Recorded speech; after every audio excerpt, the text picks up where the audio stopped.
அனைவருக்கும் அன்பான வணக்கங்கள். இது மகாபெரியவா ஆன்மீகம் யூடியூப் சேனல். 29/8/2025 ஆவணி மாதத்தின் 13ஆம் நாள் வெள்ளிக்கிழமையில் சஷ்டி விரதம். இந்த நாளில் காலை நீங்கள் தீபம் ஏற்றும் போது அல்லது மாலை பொழுதில் தீபம் ஏற்றும் போது இந்த ஒரு பொருளை தீபம் ஏற்றும் அந்த விளக்கில் சேர்த்துக்கோங்க. உங்களுக்கு கடன் தீரும், பணம் சேரும். நம்ம சேனல்ல நான் போடக்கூடிய பதிவுகள்ல உங்களுக்கு சந்தேகம் இருந்தாலும், பூஜை பொருட்கள் உங்களுக்கு தேவைப்பட்டாலும், உங்கள் தனிப்பட்ட பிரச்சனைகளுக்கு பிரத்யேகமாக பரிகாரங்கள் செய்து கொள்ள விரும்பினாலும், அக்ஷய பாத்திரம் உணவளிக்கும் திட்டத்தின் மூலம் ஆதரவற்றவர்களுக்கு உணவளிக்க விரும்பினாலும் 9344692042 இந்த வாட்ஸ்அப் எண்ணுக்கு தொடர்பு கொள்ளுங்க. தீபம் ஏற்றுவது, தீபம் ஏற்றுறது அப்படிங்கிறது பார்த்தீங்கன்னா ரொம்ப ரொம்ப முக்கியங்க. ஒரு வீட்டில் உங்களுக்கு உட்காந்துருந்து மந்திரம் சொல்ல நேரம் இருக்கோ இல்லையோ, இல்லை கோயிலுக்கு போக நேரம் இருக்கோ இல்லையோ, தீபம் கண்டிப்பாக ஏற்றுங்க. எவ்வளோ பிரச்சனை இருந்தாலும் ஒரு சிலர்லாம் சொல்கிறீங்க, எனக்கு ரொம்ப பிரச்சனைங்க, சாமியே கும்பிட முடியல, எப்படியாவது கஷ்டப்பட்டு வீட்டுக்குள்ளே ஒரு தீபத்தை ஏற்றி வச்சிருங்க. தீபம் எரியும் வீடு வீண் போகாது, அதாவது விளக்கேற்றிய வீடு வீண் போகாது. இந்த பழமொழி எல்லாருமே கேள்விப்பட்டிருப்பீங்க. எந்த வீட்டில் தொடர்ந்து விளக்கேற்றுறாங்களோ அந்த வீட்டில் மகாலட்சுமி தாயார் நிரந்தரமாக குடியிருப்பாங்க அப்படின்னு சொல்லப்படுது. அதுவும் வெள்ளிக்கிழமை அப்படிங்கிறது வழிபாட்டிற்குரிய ஒரு முக்கியமான கிழமையாகவே கருதப்படுகிறது. மிகவும் மங்களகரமான ஒரு நாளாக கருதப்படுகிறது. பண விஷயத்தை அள்ளித்தரக்கூடிய ஒரு நாள். ஏன்னா சுக்கிரனின் ஆதிக்கத்தை பெற்ற ஒரு நாள்.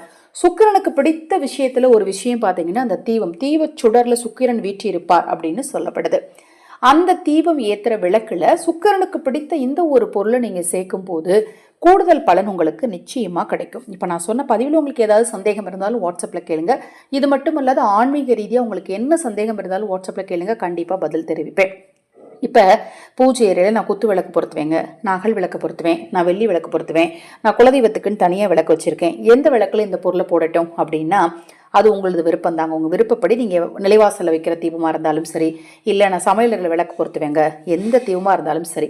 அதாவது முன்னோர்களுக்கு ஏற்றக்கூடிய தீபத்தில் மட்டும் இதை நீங்கள் சேர்க்க வேண்டாம். மற்றபடி நீங்கள் சாமிக்குன்னு வேண்டுதல் வச்சு ஏற்றக்கூடிய தீபத்தில் தாராளமாக அந்த பொருளை சேர்த்துக்கலாம். அது என்ன அப்படின்னு பார்த்தீங்கன்னா, கல்கண்டு.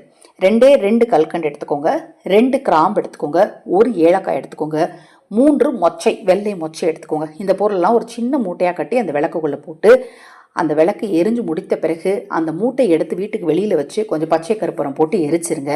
கண்திருஷ்டி தோஷமும் நீங்கும், கடனும் தீரும், பணமும் சேரும். இது எல்லாமே வீட்டில் இருக்கக்கூடிய பொருள் தான். இந்த இருக்கக்கூடிய பொருளை வச்சு நம்பிக்கையோடு இந்த பரிகாரத்தை செஞ்சு பாருங்க. கண்டிப்பாக உங்கள் பிரச்சனை நிச்சயமாக தீரும். இது போன்ற எண்ணற்ற தகவல்களை தெரிந்து கொள்ள நம்ம சேனலை சப்ஸ்கிரைப் பண்ணிக்கோங்க. நீங்கள் தினம்தோறும் வீட்டில் விளக்கேற்றுவோராக இருந்தால் தவறாம கமெண்ட் பண்ணுங்க.